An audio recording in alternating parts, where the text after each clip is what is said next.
सभी परिजनों को मेरा प्रणाम। आशा करती हूँ मेरे सभी भाई और बहन स्वस्थ व प्रसन्न होंगे। और आजकल हम महाशक्ति की लोक यात्रा का स्वाध्याय कर रहे हैं, जैसा कि आप सभी को पता है। और आज जो हम पढ़ने वाले हैं उसमें है कि माता जी किस तरह से विदेशों में भी अश्वमेध यज्ञों में गई थीं। तो चलिए आज उसका स्वाध्याय करते हैं। विश्व माता विश्व भर में फैले अपने बच्चों को प्यार दुलार देने की तैयारियां करने लगी। वैसे तो अकेला विश्व क्या, अनंत अनंत ब्रह्मांड उनके जाने पहचाने थे।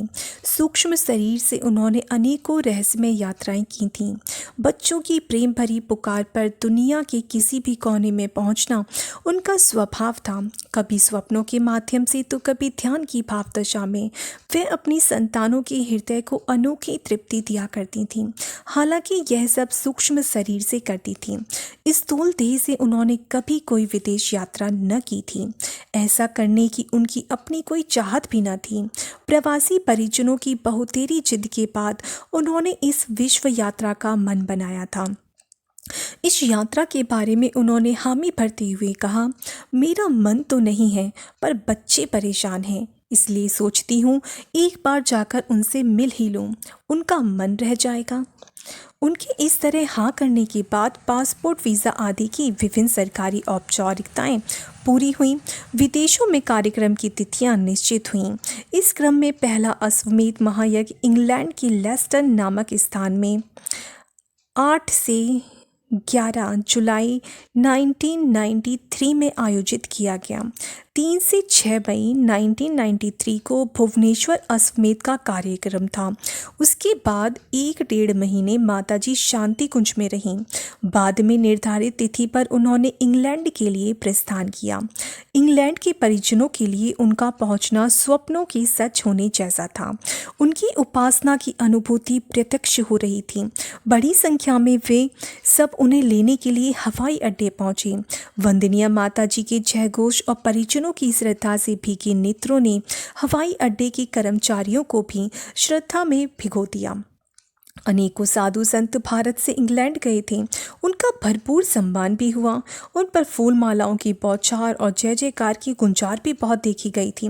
पर किसी के लिए प्यार की सघन खन इतनी तीव्रता से नहीं उमड़े थे, किसी के लिए इतनी आंखें नहीं भीगी थीं। हवाई अड्डे के कर्मचारियों ने इस फर्क को बड़ा साफ साफ अनुभव किया। उन्होंने परिजनों से जिज्ञासा की, ये कौन है? उन्हें उत्तर मिला, हम सबकी माँ आई हैं। पता नहीं इस उत्तर में उनमें से किसको क्या समझ में आया, लेकिन उनमें से अनेकों ने शी इज़ डिवाइन मदर कहते हुए माता जी के चरण स्पर्श किए। माता जी ने भी उन्हें जी भरकर आशीष दिए। उनके लिए तो सभी उनके बच्चे थे। जो भी माँ माँ कहते हुए उनके पास दौड़ा चला आए, वही उनका सबसे प्यारा लाडला था। लेस्टर का कार्यक्रम निर्धारित समय पर विशिष्ट विधि विधान से शुरू हुआ। श्री काथवॉज, लॉर्ड मेयर एवं श्री जॉन मूडी आदि इस कार्यक्रम में विशिष्ट अभ्यागत बने। वहाँ की सरकार व समाज में उच्च प्रतिष्ठा प्राप्त ये विशिष्ट जन माता जी की ममता का स्पर्श पाकर अनुग्रहित हुए। इंग्लैंड में भारत के तत्कालीन उच्चायुक्त श्री लक्ष्मी मल सिंघवी भी सपत्नीक इस कार्यक्रम में सम्मिलित हुए। अश्वमेध महायज्ञ के लिए निश्चित किए गए विधि विधान के साथ ही माता जी ने वहाँ के लोगों को दीक्षा दी। यह दीक्षा कार्यक्रम कई अर्थों में अनूठा था। इसमें भागीदार होने वालों के मन प्राण अनेकों विलक्षण अनुभूतियों से भर गए। इनमें से अनेकों ने मंत्राक्षरों को सुनहरे अक्षरों में अपने भीतर अवतरित होते हुए देखा। कुछ ने गायत्री माता की एक झलक पाई। कईयों के सालों पुराने असाध्य रोग दीक्षा लेते ही जड़ से चले गए। उन्होंने इस सत्य को अनुभव किया कि विश्व माता ने उनके समस्त पापों तापों को हर लिया है। शैल दीदी एवं डॉक्टर प्रणब पंड्या इस कार्यक्रम में माता जी के साथ ही थे। उन्होंने जब उनसे दीक्षा लेने वाले परिजनों की इन विलक्षण अनुभूतियों की चर्चा की तो पहले वे कुछ देर मौन रहीं, फिर कहने लगीं, ये बच्चे हमसे दूर रहते हैं, जल्दी जल्दी भागकर ये शांति कुंज भी नहीं पहुंच सकते, इसलिए इनका विशेष ध्यान तो रखना ही पड़ेगा। अब जब मैं खुद चलकर इनके पास आई हूँ तो इन्हें खाली हाथ थोड़े ही रहने दूंगी। इन सबको कष्ट कठिनाइयों से छुटकारा पाते हंसते खिलखिलाते देखकर मुझे ऐसा लग रहा है जैसे कि मेरी यात्रा सफल हो गई। इंग्लैंड की इन अनोखी अनुभूतियों को सुनकर टोरंटो के परिजन भी उत्साहित हो उठे। उन्होंने पहले से ही 23 से 25 जुलाई 1993 की तिथियां अपने यहाँ के लिए निश्चित कर रखी थीं। वंदनीय माताजी, शैल दीदी एवं डॉक्टर साहब के साथ ठीक समय पर पहुँच गईं। इन सब के पहुँचने की कुछ दिनों पहले से यहाँ भारी वर्षा हो रही थी। आयोजकों के साथ सभी कार्यकर्ता घबराए हुए थे कि सब कुछ कैसे और किस तरह से संपन्न और सफल होगा। अपनी घबराहट में उन्होंने शांति कुंज कई फ़ोन किए थे। फ़ोन पर हुई बातचीत में माता जी ने उन्हें आश्वस्त किया था, तुम लोग परेशान ना हो, मैं आ रही हूँ, मेरे वहाँ आते ही सब कुछ ठीक हो जाएगा। सचमुच ऐसा ही हुआ। लगातार कई दिनों से हो रही भारी वर्षा थम गई। इस कार्यक्रम में ओंटारियो कनाडा की तत्कालीन प्रधानमंत्री कैंपबेल और उनकी मंत्रिमंडलीय सहयोगियों ने भारी सहयोग दिया। आयोजन में सक्रिय गायत्री परिजनों के साथ अन्य संगठनों के लोगों ने भी उत्साहपूर्वक भाग लिया। इन सभी भागीदारों ने माता जी की तपशक्ति की अनेकों चमत्कारों की अपने जीवन में प्रत्यक्ष अनुभूति पाई। कनाडा से वापसी के बाद वंदनीय माता जी ने 19 से 22 अगस्त 1993 को अमेरिका के लॉस एंजल्स शहर में होने वाले अश्वमेध महायज्ञ के लिए प्रस्थान किया। डॉक्टर प्रणब पंड्या एवं शैल दीदी के साथ हुई उनकी यह यात्रा पिछली विदेश यात्राओं की तुलना में और भी ज़्यादा उत्साहवर्धक रही। पश्चिमी तटीय अमेरिका के परिजन माता जी को अपने बीच में देखने के लिए अति उत्साहित थे। उन्होंने जी जान से जुटकर 1008 घंटिया इस महायज्ञ का आयोजन किया था। अमेरिका के किसी शहर में उन दिनों इतना बृहद यज्ञायोजन करना सरल नहीं था।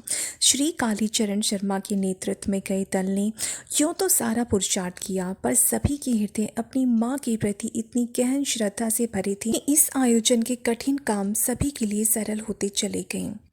माता जी के पहुंचते ही वहां के संपूर्ण वातावरण में दिव्यता छा गई। सभी कार्यक्रम उनके दैवी संरक्षण में भली प्रकार संपन्न होते गए। यज्ञ स्थल में दीक्षा के लिए लगभग 30,000 लोग उपस्थित हुए। सभी ने सुन रखा था कि दीक्षा देते समय माता जी अपनी संतानों की अनेकों कष्ट कठिनाइयाँ हल लेती हैं, साथ ही उन्हें अनेकों तरह की आध्यात्मिक अनुभूतियाँ प्रदान करती हैं। उस दिन यह सब सुनी हुई बातें प्रत्यक्ष हुई। अनेकों लोगों ने अनेकों तरह से माता जी के अनुदान वरदान पाए। माता जी के मुख से उच्चारित गायत्री मंत्र ने सचमुच ही उनके प्राणों को त्राण देने का कार्य किया। अमेरिका के अनेकों मूल निवासी भी इस कार्यक्रम में भागीदार हुए। हिंदी भाषा से अनजान होते हुए भी उन्होंने अपने हृदय में माता जी के भाव भरे उद्बोधन को आत्मसात किया। सभी कार्यक्रमों में अनेकों अनुदान बरसाने वाली माँ सतत अपनी संतानों की पीड़ा का विषपान करती जा रही थीं। महामाया समेटने लगी अपनी योग माया। संतानों की पीड़ा की लगातार विषपान से वंदनीय माता जी का स्वास्थ्य जर्जर होता गया। उनकी देह निरंतर व्याधिग्रस्त होती गई, यहाँ तक कि 16 से 20 अप्रैल 1994 को चित्रकूट में होने वाले अश्वमेध आयोजन में वे जाने की स्थिति में नहीं थीं। तब तक स्वास्थ्य काफ़ी बिगड़ चुका था। काफ़ी उहापोह था कि जाएं अथवा ना जाएं।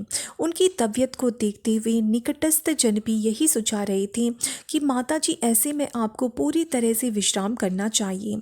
काफ़ी देर वह सबकी बातें सुनती रहीं, फिर बोली, तबीयत तो खैर जैसी है वैसी है, पर इस बार मैं जाऊंगी। इसी बहाने फिर से चित्रकूट देखना हो जाएगा। इसके बाद कौन जाने मेरा कहीं जाना हो या ना हो। उनकी इन बातों के बाद किसी की कुछ ज़्यादा कहने की हिम्मत नहीं पड़ी। यात्रा की तैयारियां होने लगीं। निर्धारित समय पर उन्होंने जॉली ग्रांट हवाई अड्डे से मध्य प्रदेश सरकार द्वारा भेजे गए विमान से प्रस्थान किया। चित्रकूट पहुंचकर वह जैसे देह के सभी कष्टों से अनजान हो गईं। कुछ यूं जैसे कि उनकी देह उनकी न होकर किसी और की हो। इस यात्रा में उनके साथ शैल दीदी, डॉक्टर प्रणब पंड्या, उनके सुपुत्र चिन्मय और माता जी की मानस पुत्री दुर्गा दीदी थीं। इन सभी को वंदनीय माताजी की सभी शारीरिक पीड़ाओं का ज्ञान था। इन सब में से किसी को उस समय अपनी आंखों पर विश्वास नहीं हो पा रहा था। कोई इस तरह अपनी दैहिक पीड़ाओं से मुंह मोड़ सकता है। स्थित प्रज्ञ की भावदशा की बातें गीता में बहुतों ने पढ़ी सुनी होंगी, पर उस समय माताजी को देखकर सभी को इस सत्य की अनुभूति हो रही थी। इसी देहाती दशा में उन्होंने चित्रकूट अश्वमेध के सभी कार्यक्रम पूरे किए। हजारों श्रद्धालुओं को दीक्षा देकर उनकी मुक्ति का मार्ग खोला। असंख्यों पर अपनी आशीषों की वर्षा की।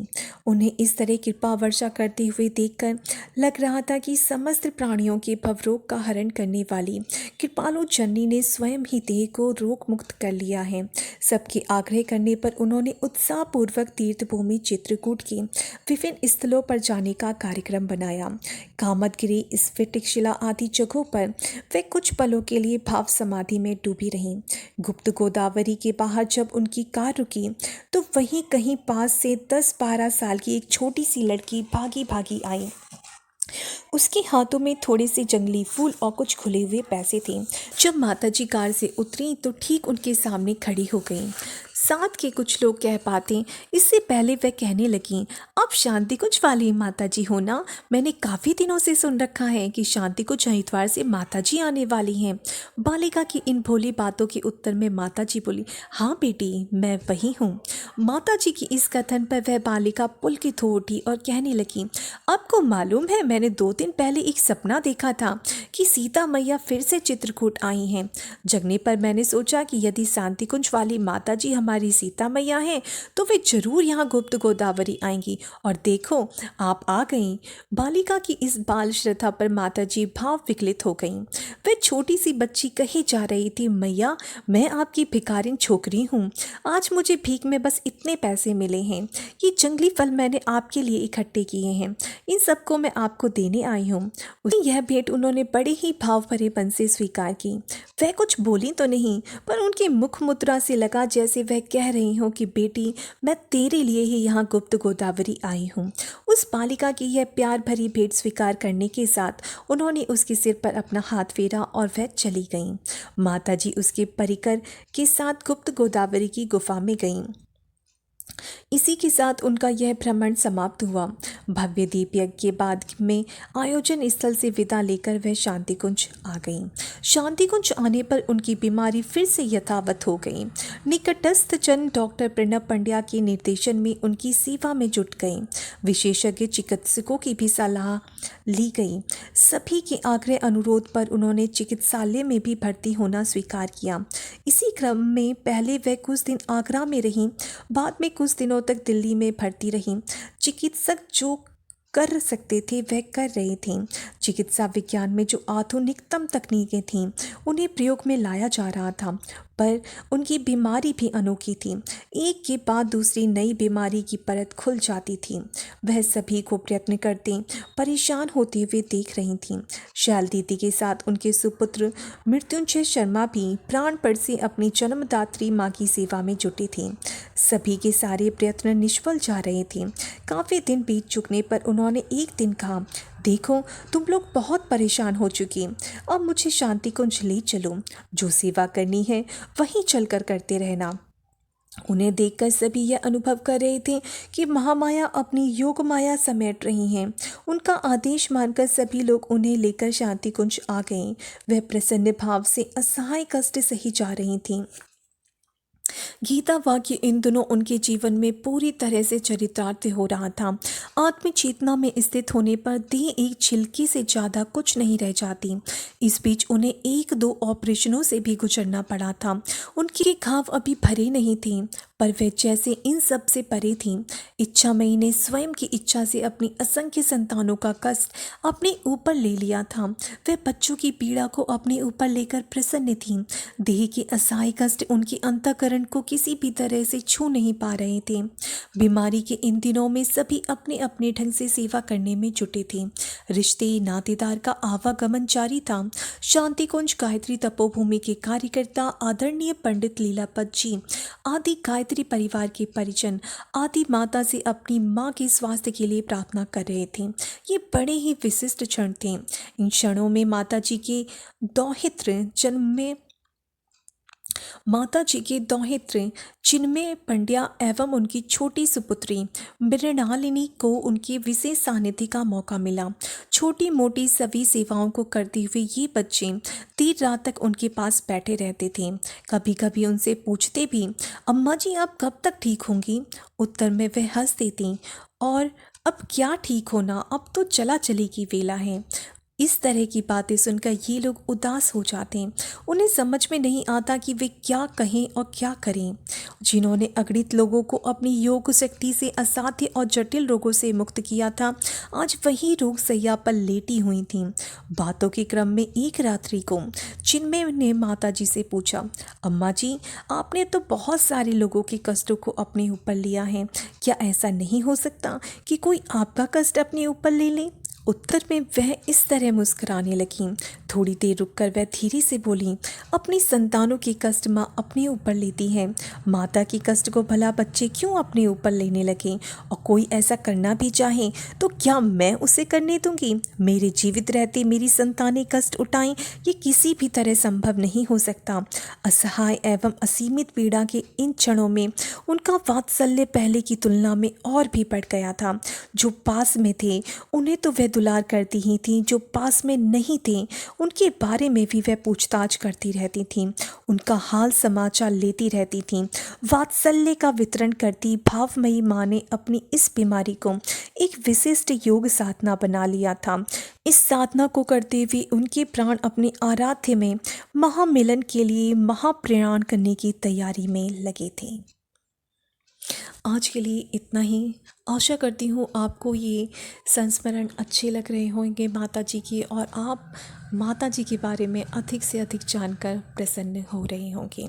सभी को मेरा प्रणाम। जय श्री राम।